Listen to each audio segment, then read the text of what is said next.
In today's lecture, we will discuss techniques for network analysis.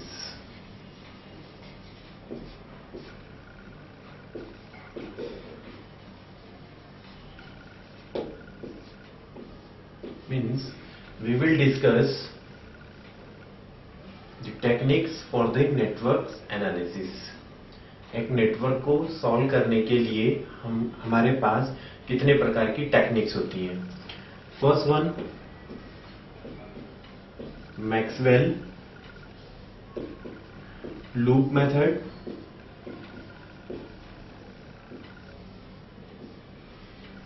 Second one, Maxwell node method. Maxwell loop method जो होती है वो based होती है Kirchhoff's voltage law के ऊपर, और मैक्सवेल नोड मेथड जो होती है वो बेस्ड होती है किरचॉफ्स करंट लॉ पर, जिसको कि हम बोलते हैं केसीए. मैक्सवेल लूप मेथड जो होता है वो बेस्ड होता है किरचॉफ्स वोल्टेज लॉ, जिसको कि हम शॉर्ट फॉर्म में बोलते हैं केवीएल. नाउ इन टेक्निक्स को हम सर्किट के अंदर कैसे यूज करेंगे we will discuss. So first of all,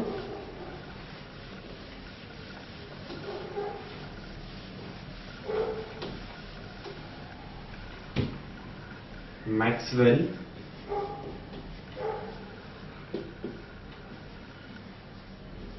loop method. Maxwell loop method में हमने एक सर्किट को एनालिसिस किया है. जस्ट फॉर एन एग्जांपल, अगर हमने एक R1 रेजिस्टेंस लगाया है, इसके साथ में एक वोल्टेज सोर्स लगाया है से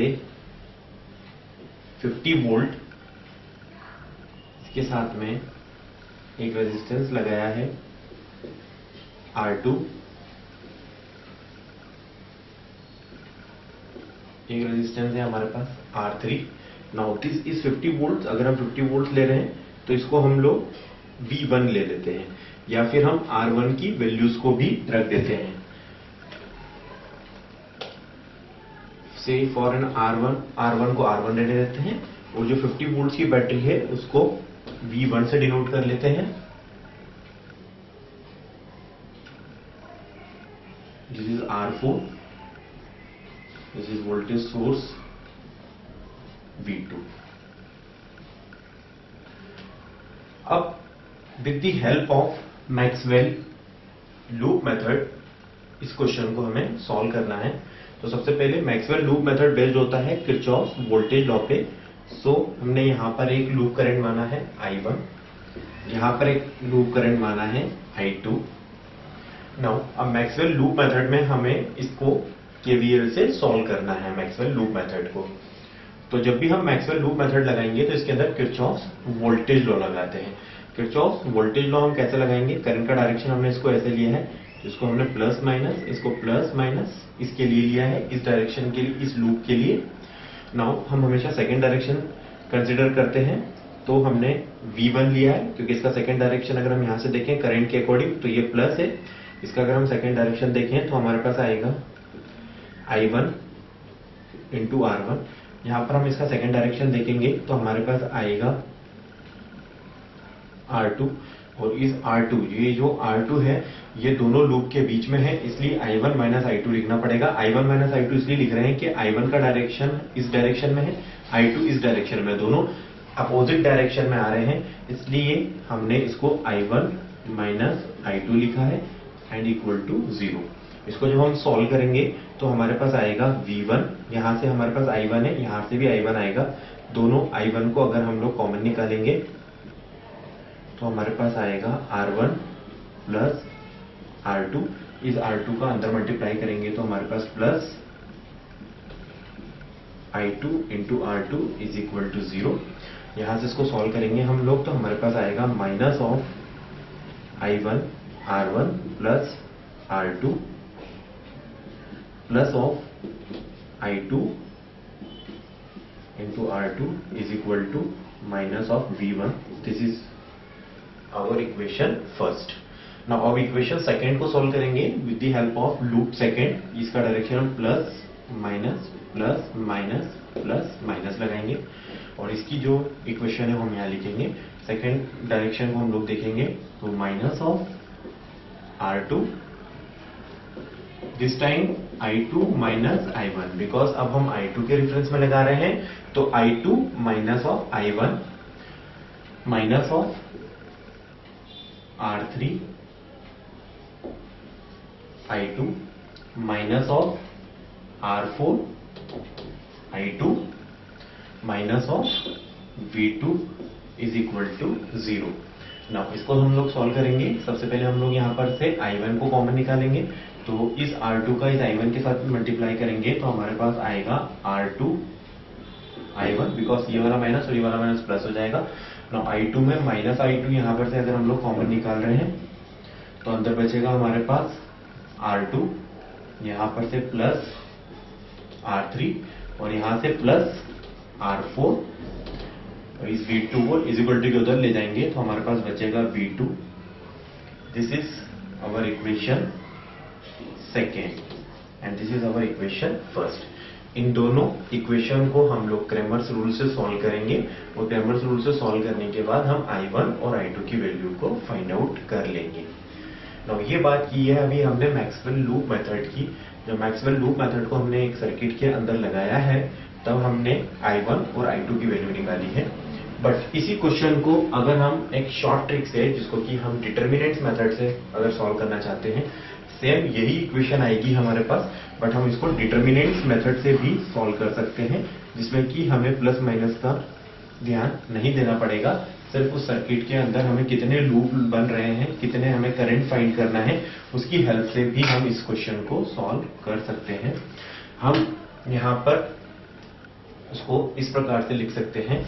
फॉर एन एग्जाम्पल, अभी हमारे पास दो I1 और I2 निकालना है, इसलिए हमने एक डिटर्मिनेंट्स बनाया है I1 और I2 के लिए 2/2 का. बिकॉज 2/2 है हमारे पास, इसलिए हम 2/2 का एक डिटर्मिनेंट्स बनाएंगे.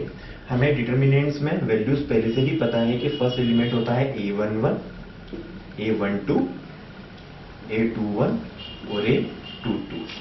तो इसको देखते हुए हम लोग इसका डिटर्मिनेंट्स बनाएंगे. इसके साथ में हम I1 का मल्टीप्लाई करेंगे और इज इक्वल टू के उधर सारे एक्टिव एलिमेंट्स लिखेंगे.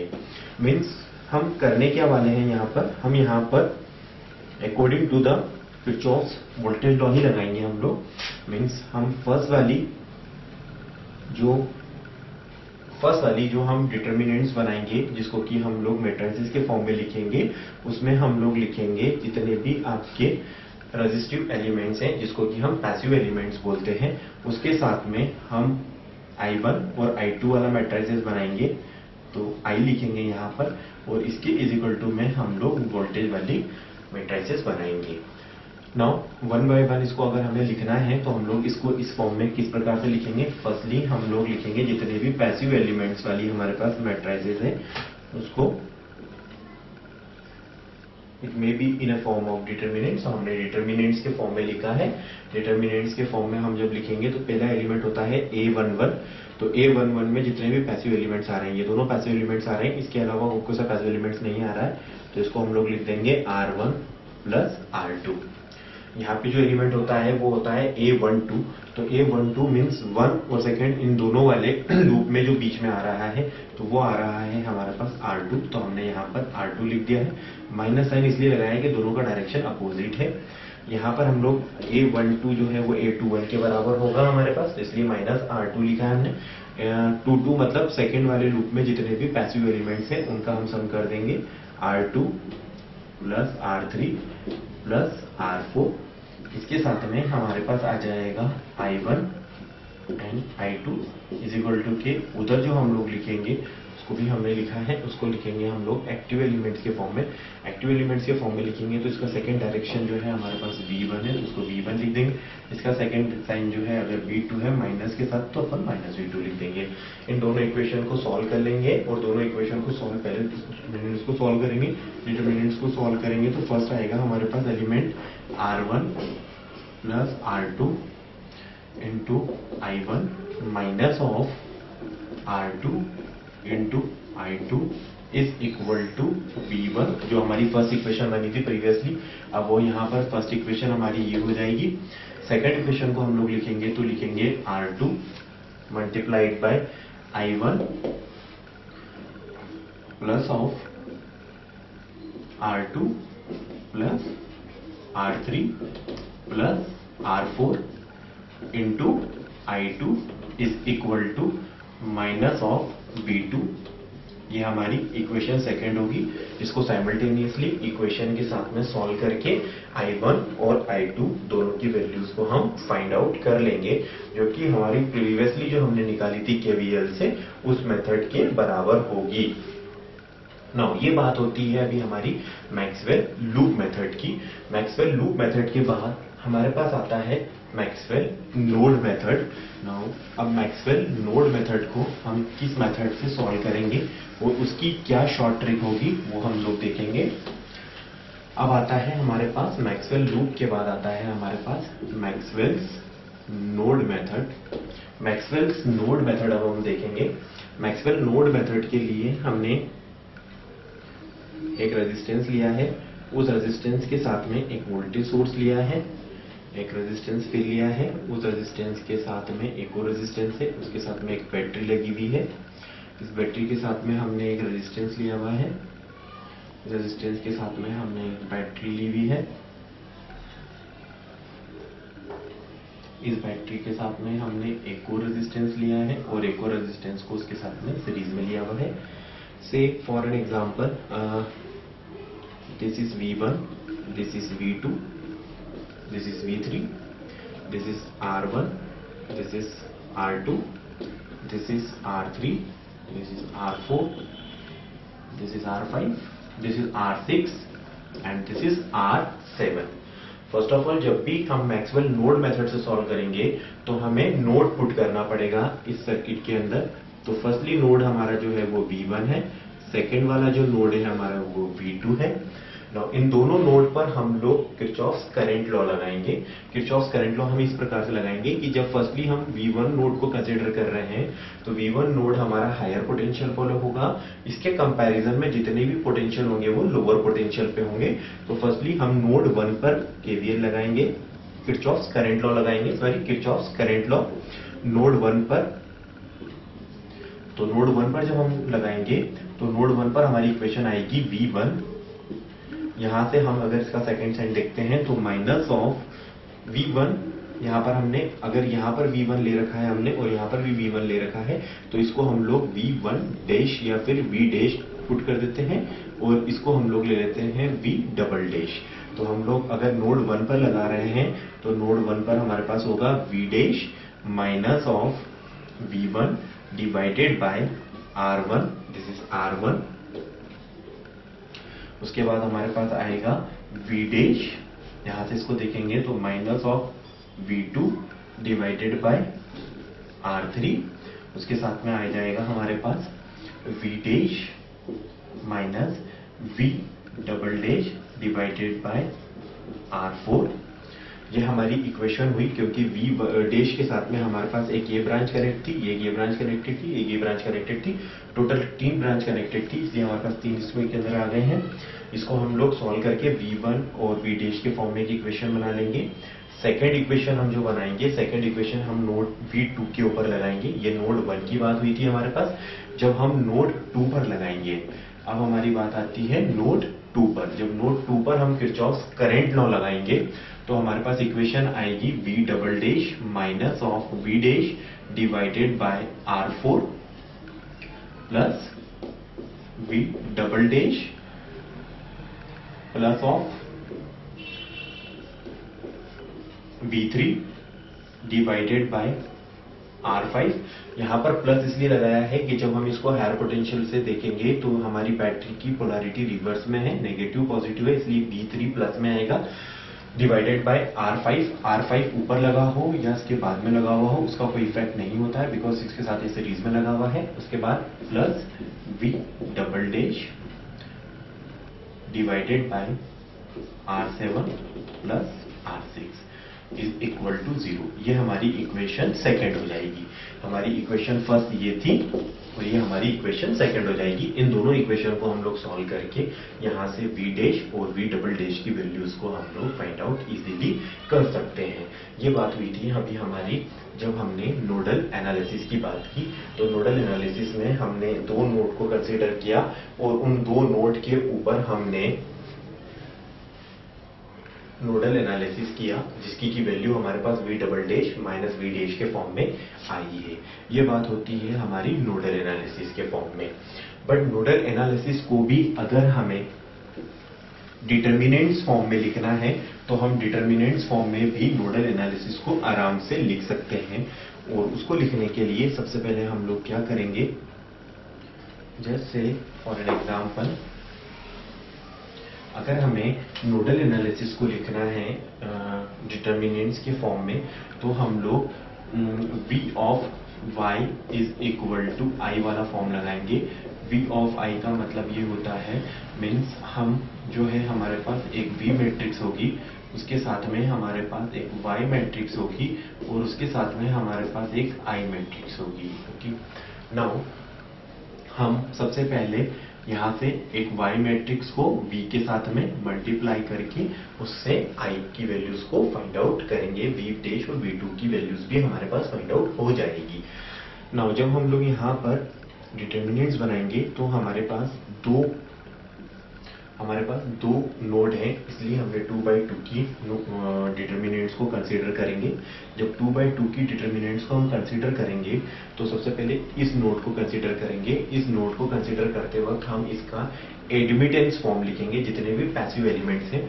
तो इसके साथ में अगर इस नोड के साथ में हम देखें तो ये R1 और R2 दोनों सीरीज में कनेक्टेड है। तो उसको हम लोग इस प्रकार से लिखेंगे 1/R1 plus 1/R2 plus passive elements अगर एक और देखें तो हमारे साथ कनेक्टेड है एक R3, तो 1/R3 प्लस 1/R4। ये हम लोग फर्स्ट A11 के लिए लिखेंगे। A12 के लिए हम लोग लिखेंगे तो माइनस ऑफ 1/R4 होगा। वही हमारे पास अगर हम सेकेंड वाले के लिए लिखेंगे तो भी माइनस ऑफ 1/R4 होगा। सेकेंड वाले के लिए अगर हम लोग कनेक्ट देखेंगे तो वो हमारे पास आएगा 1/R4 ये वाला, फिर plus 1/R5 plus 1/R7 plus R6। ये हमारे पास जो मैट्रिक्स होगी ये एडमिटेंस की मैट्रिक्स होगी। इसके साथ में हमारे पास जो डिटर्मिनेंट्स हम जो बना रहे हैं वो होगा हमारे पास v वाला फॉर्म, v वाला फॉर्म जो होगा हमारे पास वो होगा v dash into v double dash. v double dash के साथ में होगा हमारे पास इधर जितने भी हमारे active elements means current source को कंसीडर करेंगे। नाउ अगर हम करंट सोर्स को कंसीडर कर रहे हैं तो करंट सोर्स को कंसीडर करते वक्त हम लोग यहाँ पर अगर हम नोड लगाते हैं तो हम लोग लिखते हैं v dash minus of v1। Now अब हम लोग यहाँ पर जब भी हम करंट की बात करेंगे तो जो हमने v dash minus of v1 लिखा था और उसको इज इक्वल टू के उधर लेके गए थे तो वो प्लस साइन में हो गया था। तो हम यहाँ पे लिखेंगे जो हमें करंट लिखना है वो हम करंट लिखेंगे v1 divided by R1 plus R2। यहाँ पर भी अगर हम देखेंगे तो हमारे पास आएगा इसके साथ में plus V2 divided by R3, V2 divided by R3। वहीं हम नोड 2 पर अगर हम लोग देखेंगे ये हमारे पास नोड V1 की बात, V डैश की बात थी। वहीं हम V डबल डैश की अगर हम बात कर रहे हैं तो V डबल डैश में हम लोग जब देखेंगे तो V डबल डैश में हमने इसको लिखेंगे माइनस ऑफ, बिकॉज ये यहाँ पर अगर हम V double dash plus of V3 divided by R5 लिख रहे थे प्रीवियसली इक्वेशन में, तो इसको इज इक्वल टू के उधर लेकर जाएंगे तो हमारे पास आ जाएगा V3 divided by minus sign के साथ अपॉन R5। नाउ इसके साथ हमारे पास और कोई से भी एक्टिव एलिमेंट्स नहीं कनेक्टेड है तो हम इसको दोनों को सॉल्व करेंगे। एक डिटर्मिनेंट्स को पहले L वाइज मल्टीप्लाई करके v डैश और v डबल डैश की वैल्यूज को फाइंड आउट इस इक्वेशन से हम करेंगे। ये बात हुई अभी हमारी मैक्सवेल लूप मेथड और मैक्सवेल नोड मेथड की। बट कुछ क्वेश्चंस में हमें मैक्सवेल लूप मेथड और मैक्सवेल नोड मेथड के बाद भी सुपर मैश एनालिसिस करना पड़ता है, वो सुपर नोड एनालिसिस करना पड़ता है। नाउ सुपर मैश एनालिसिस अभी हम लोग देखते हैं कि हम सुपर मैश एनालिसिस कब करेंगे। तो सबसे पहले हम लोग देखते हैं super mesh analysis. Super mesh analysis तब होगा जब एक सर्किट में ब्रांच में करंट सोर्स लगा हुआ होगा। से फॉर एन एग्जांपल हम एक सर्किट लेते हैं, एक सर्किट में हमने यहाँ पर प्लस माइनस 5 वोल्ट लिया हुआ है, यहाँ पर 3 ओम्स लिया हुआ है, यहाँ पर 2 ओम्स लिया हुआ है,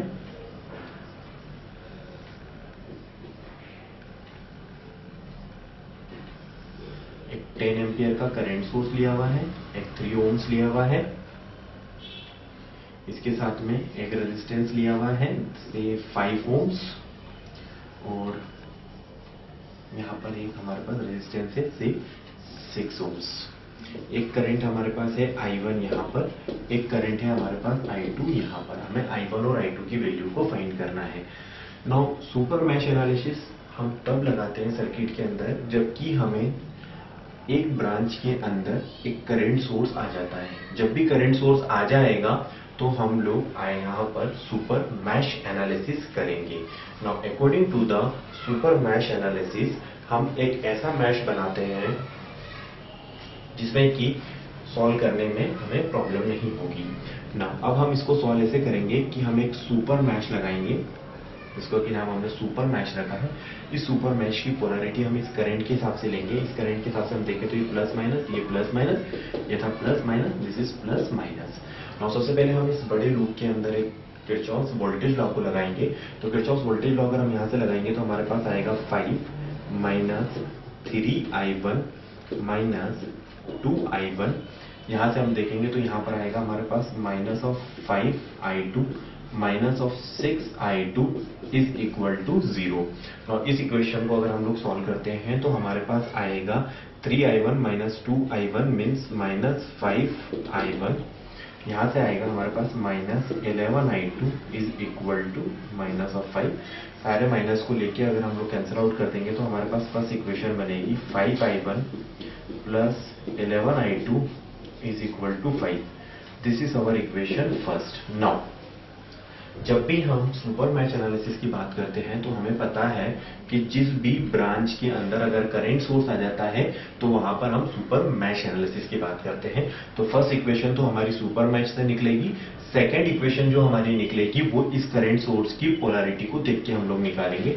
नाउ करंट सोर्स बीच में लगा हुआ है जिसकी की वैल्यू है हमारे पास 10 एम्पियर इज इक्वल टू, अगर हम I1 का डायरेक्शन देख रहे हैं तो वो 10 एम्पियर की जैसे ये, तो I1 की वैल्यूज हम लोग कैसे लिखेंगे, I1 minus of I2। This is our equation second. यहाँ पर I1 माइनस I2 इसलिए किया है कि I1 का डायरेक्शन 10 एम्पियर करंट सोर्स के सेम है और जो I2 का करंट का डायरेक्शन है वो 10 एम्पियर के अपोजिट है, इसलिए I1 माइनस I2 किया है हमने। ना इन दोनों इक्वेशन को सॉल्व करके हम I1 और I2 को फाइंड कर लेंगे जो कि होता है हमारा सुपर मैश एनालिसिस। तो ऐसे सर्किट जहां पर कि हमें एक ब्रांच के अंदर करंट सोर्स दिखेगा वहां पर हम सुपर मैश एनालिसिस लगाने की कोशिश करेंगे। सुपर मैश एनालिसिस के बाद आता है हमारा super node analysis. Super mesh के बाद हम लोग देखेंगे अब सुपर नोड एनालिसिस।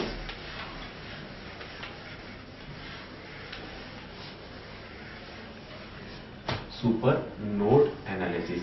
ना जब सुपर नोड एनालिसिस की बात करते हैं तो ऐसा सर्किट जिसमें दो नोड के बीच में एक वोल्टेज सोर्स आ जाता है तो वहां पर हम सुपर नोड एनालिसिस करते हैं। से फॉर एन एग्जांपल अगर ये हमारे पास 5 वोल्ट का सोर्स है, ये 2 ओम की बैटरी है, ये 3 ओम का रेजिस्टेंस है, यहाँ पर एक बैटरी और लगी हुई है हमारे पास, say for an 6 volt, this is 4 ohms.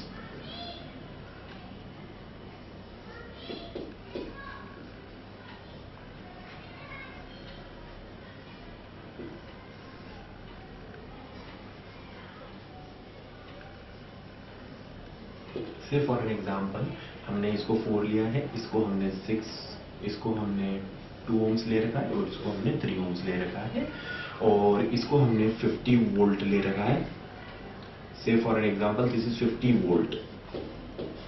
यहां पर एक नोड हमारे पास V1 है, यहां पर एक नोड है हमारे पास V2, okay, and another one is there is a ground node, okay.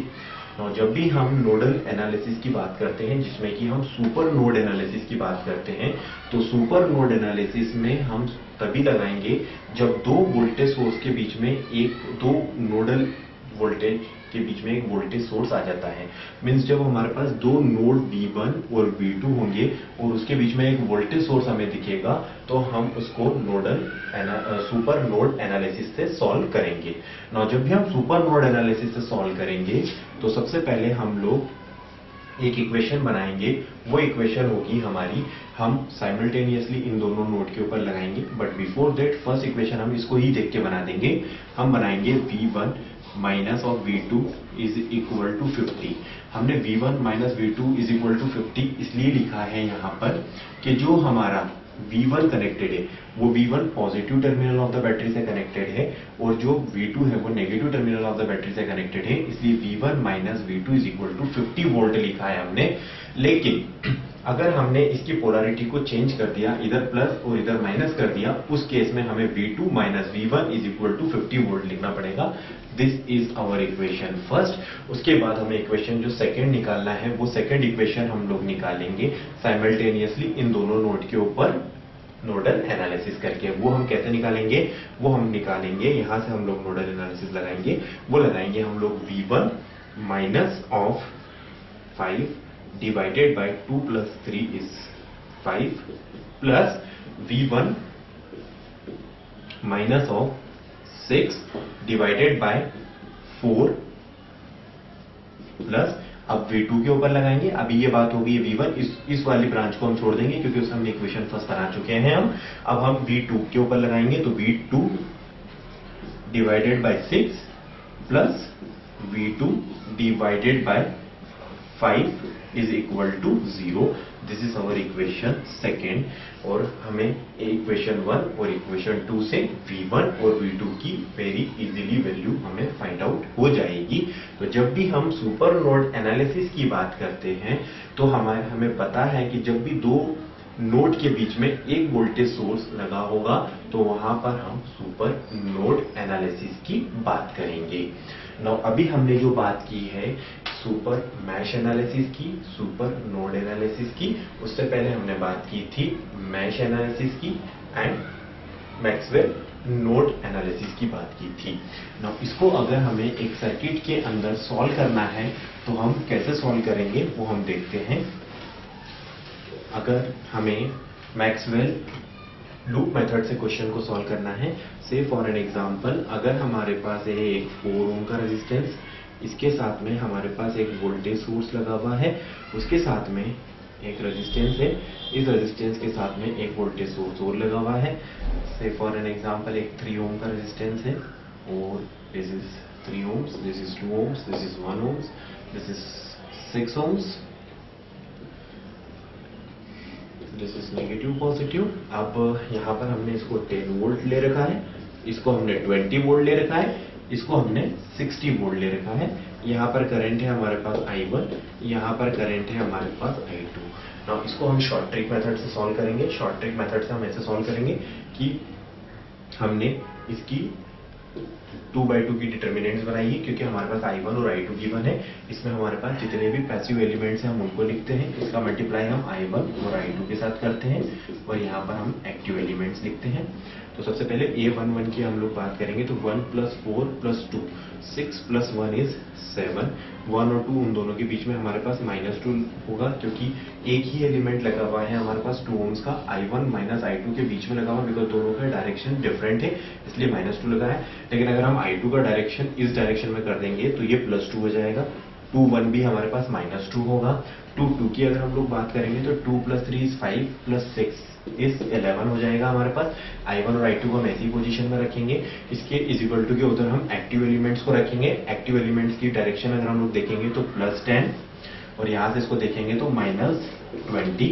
वहीं हम सेकंड वाले लूप में हम लोग लगाएंगे, तो सेकंड वाले लूप में हम देखेंगे तो +20 और इसका डायरेक्शन देखेंगे तो +60। बिकॉज इधर से हमने डायरेक्शन देखा तो +20 और उसके उधर से देखा डायरेक्शन तो +60, तो दोनों को मिला के हमारे पास एक इक्वेशन बन जाएगी और इस इक्वेशन को हम लोग इजीली सॉल्व कर लेंगे। That is our Maxwell loop method.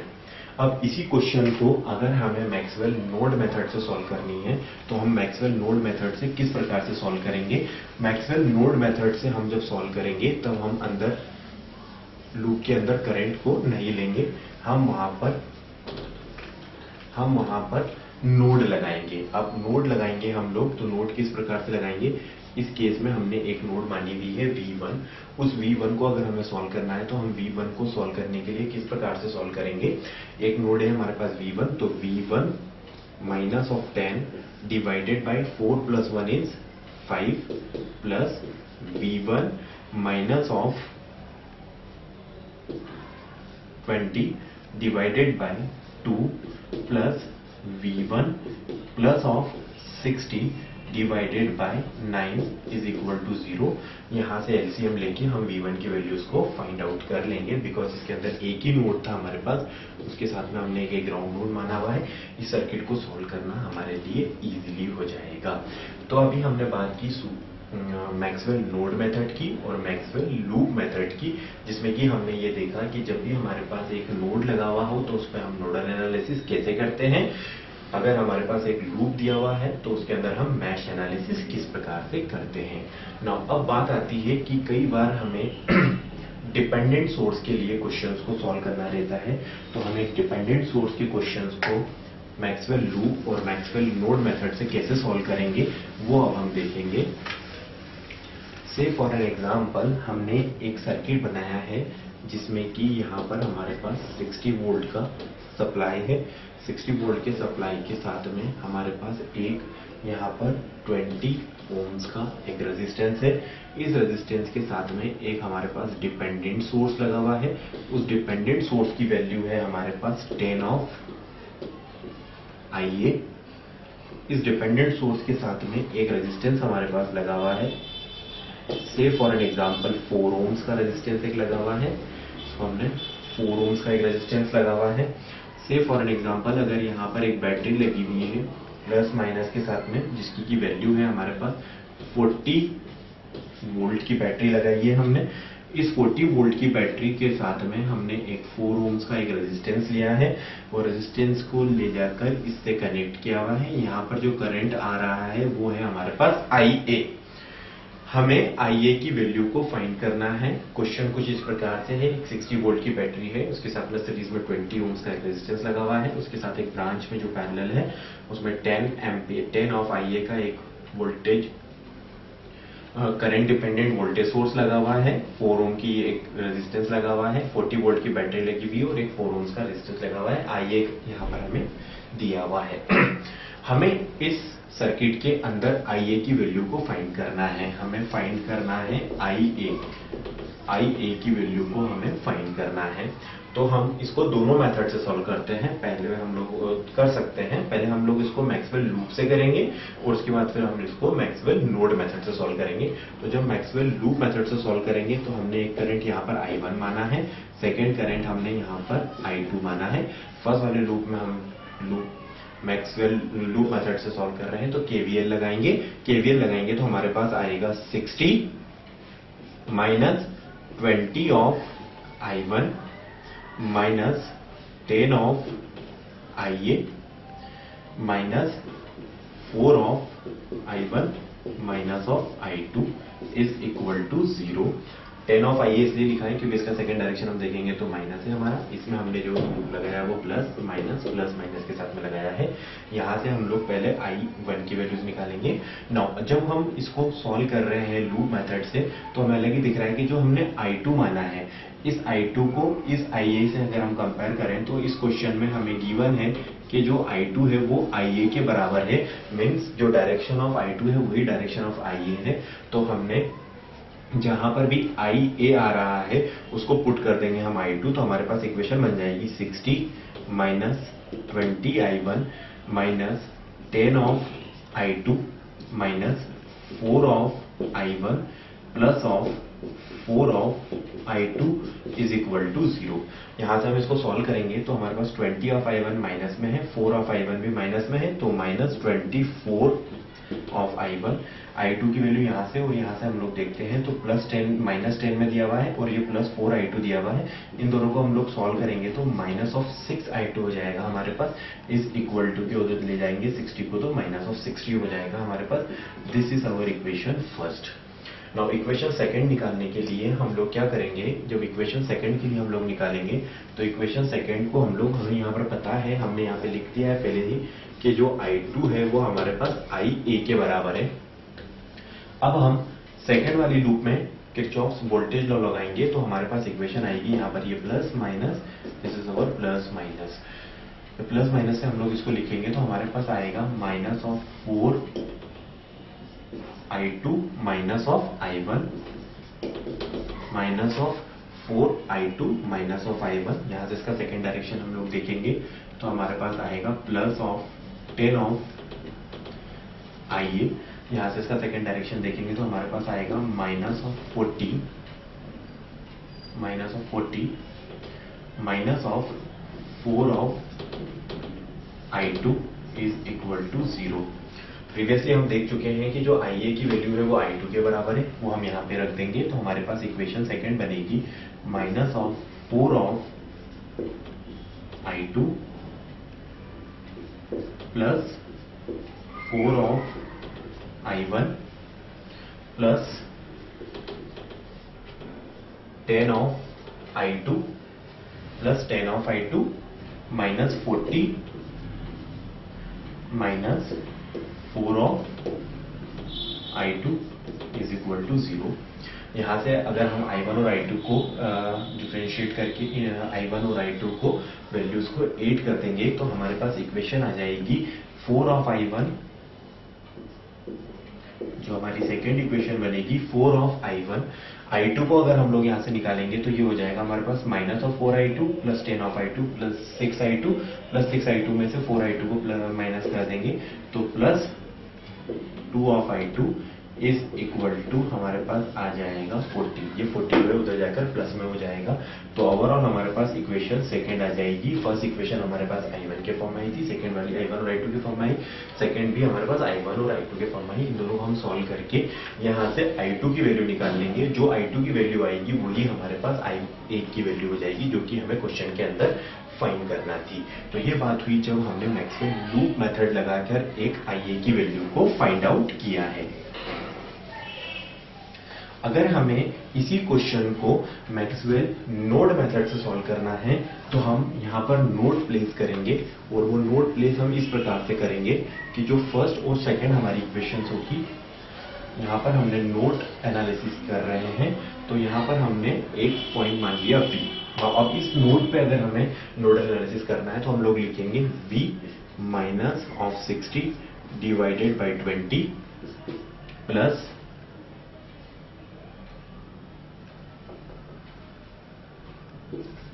V minus of 10 of IA divided by 4 plus V minus of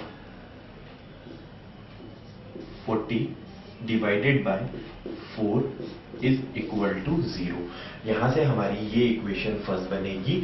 हमें IA की वैल्यू फाइंड करना है तो अब हमें सेकंड इक्वेशन बनानी पड़ेगी। तो सेकंड इक्वेशन जब भी हम डिपेंडेंट सोर्स के क्वेश्चन कर रहे होंगे तो हमें एक इंडिकेशन जरूर दिया हुआ होगा कि जो IA है वो इस वाली ब्रांच में है। तो जब हम IA की वैल्यू को निकालेंगे तो IA की वैल्यू को हम लोग लिखेंगे कि V minus of 40 divided by 4।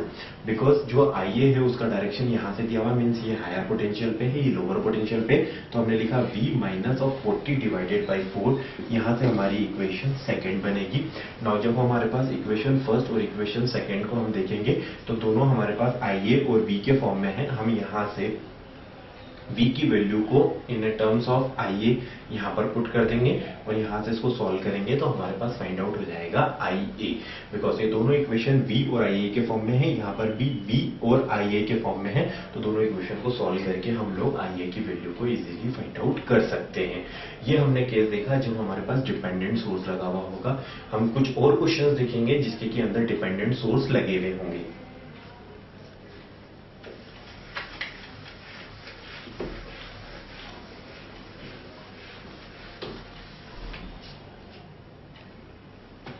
से फॉर एन एग्जाम्पल हमने एक और क्वेश्चन लिया है जिसमें कि हमारे पास एक 2 एम्पियर का करंट सोर्स है।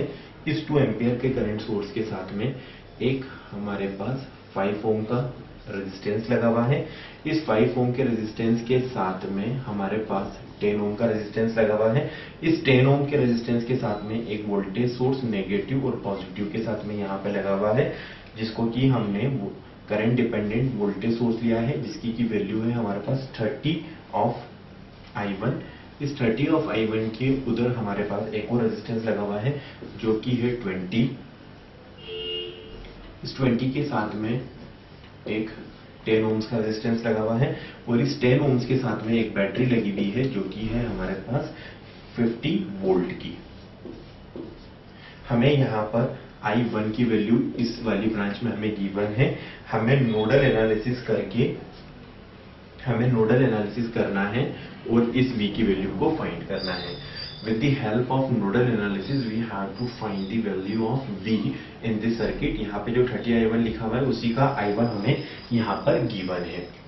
अब इस सर्किट में हमें नोडल एनालिसिस की हेल्प से हमें V की वैल्यू को फाइंड आउट करना है और वो फाइंड आउट हम कैसे करेंगे वो हम अब इसके अंदर देखते हैं कि जब भी हमें एक क्वेश्चन में नोडल एनालिसिस दिया हुआ हो और उसके साथ में एक करंट सोर्स भी दिया हुआ हो तो उसके ऊपर हम नोडल एनालिसिस कैसे करते हैं, उसमें डिपेंडेंट सोर्स भी लगा हुआ है।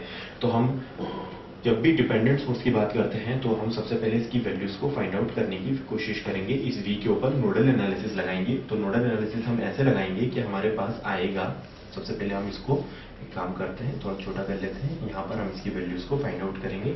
हमने वैल्यूज को फाइंड आउट ऐसे की है कि incoming current are taking as negative means 2 ampere plus of V divided by 5 plus V plus of 30I1 divided by 10 plus V minus 50 divided by 30 is equal to 0।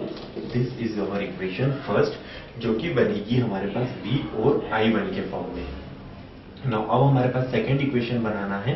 तो second equation में हमें I1 का direction given है, तो हम I1 की values को कैसे फाइंड करेंगे। यहाँ से हम एक इक्वेशन बनाएंगे V in A form of I1। यहाँ से हमें I1 की वैल्यू मिलेगी। अगर हम I1 को V के फॉर्म में लिखना चाहें तो हमें पता है, हम इसको ऐसे लिखेंगे कि जो हमें I1 निकालना है, जिससे हम सेकेंड इक्वेशन बनाएंगे, I1 is equal to V minus of 50 divided by 30। यहाँ से हमारे पास इक्वेशन सेकंड आएगी। यहाँ पर भी V और I1 के फॉर्म में इक्वेशन होगी, यहाँ पर भी V और I1 के इक्वेशन में फॉर्म होगी। जब दोनों को सॉल्व करेंगे तो यहाँ से हमें जो V की वैल्यू निकालना है वो भी मिल जाएगी और उस V की वैल्यू को हम I1 वाली इक्वेशन में पुट कर देंगे। मीन्स V अगर हमें पता लग जाएगा तो हम I1 के साथ में पुट कर देंगे, तो V की वैल्यू पुट करने के बाद हमें I1 की वैल्यू भी फाइंड आउट हो जाएगी। तो ये क्वेश्चंस थे जिसमें कि हमने ये देखा कि जब हमें एक डिपेंडेंट सोर्स दिया हुआ हो उसके अंदर हम मैक्सवेल लूप और मैक्सवेल नोड मेथड कैसे लगाते हैं। एक लास्ट क्वेश्चन और लेते हैं जिसमें कि हमें डिपेंडेंट सोर्स दिया हुआ है और एक रेजिस्टेंस की वैल्यू को फाइंड करने की हमें फाइंड आउट करना है। से फॉर एन एग्जांपल एक करंट सोर्स है जो कि है हमारे पास 10 एम्पियर का। इस 10 एम्पियर के साथ में एक हमारे पास एक डिपेंडेंट सोर्स लगा हुआ है और वो है हमारे पास, say for an example, voltage dependent current source लगा हुआ है हमारे पास, 5 वोल्ट दिया हुआ है हमें। उसके साथ में एक हमारे पास रेजिस्टेंस लगा हुआ है जिसकी की वैल्यू हमें फाइंड आउट करना है। इसके अक्रॉस जो वोल्टेज दिया हुआ है वही वाला वोल्टेज दिया हुआ है जिसको हमने V माना है। इसके अंदर करंट फ्लो हो रहा है हमारे पास I और हमें बोला है कि इसमें find the value of resistance R। हमें फाइंड करना है, find value of resistance R, हमें इस R की वैल्यू को फाइंड आउट करना है। तो यहां पर सबसे पहले हम कंसेप्ट ये लगाएंगे कि ये भी एक करंट सोर्स है और ये भी एक करंट सोर्स है। अगर जब भी दो करंट सोर्स सीरीज में लगे हुए होते हैं तो वो बोथ इक्वल होते हैं। तो इक्वल होने का मतलब है हम यहां पे लिख सकते हैं कि जो 10 एम्पियर का करंट सोर्स है वो इस 5 वाले 5 जिसको कि हम लोग बोल रहे हैं 5V, this is a voltage dependent current source. तो जब भी दो करंट सोर्स सीरीज में लगे हुए होते हैं तो उनकी वैल्यू इक्वल होती है। तो यहां से अगर हम V की वैल्यू निकालेंगे तो वो आ जाएगी, से फॉर एन एग्जांपल हमारे पास वो आ जाएगी 2 वोल्ट्स। V की वैल्यू आएगी हमारे पास 2 वोल्ट्स। ना अब हमें इस R की वैल्यू को फाइंड करना है। तो हमें पता है इस R के अक्रॉस 10 एम्पियर करंट सोर्स है। तो according to the Ohm's law V is equal to हमारे पास I इंटू R होता है, I इंटू R। अगर हमें R की वैल्यू निकालना है तो V बाई I कर देंगे हम। V की वैल्यू हम फाइंड आउट कर चुके हैं, V की वैल्यू है यहाँ पर 2 और I की वैल्यू हम लोग अगर यहाँ देखें तो वो है हमारे पास 10। मीन्स अगर हम रेजिस्टेंस की वैल्यू को फाइंड करेंगे तो वो वैल्यू आएगी हमारे पास 0.2 ओम्स। मीन्स यहाँ पे जो R की वैल्यू है वो है 0.2 ओम्स रेजिस्टेंस की वैल्यू। तो अभी हमने इस लेक्चर के अंदर ये देखा कि जब भी हमारे पास डिपेंडेंट सोर्स या अगर हमारे पास इंडिपेंडेंट सोर्स लगे होंगे तो उसमें हम मैक्सवेल लूप मेथड कैसे लगाएंगे और मैक्सवेल नोड मेथड कैसे लगाएंगे, जिसको कि हम बोलते हैं techniques for the network analysis. Thank you so much for your kind cooperation and listening patience.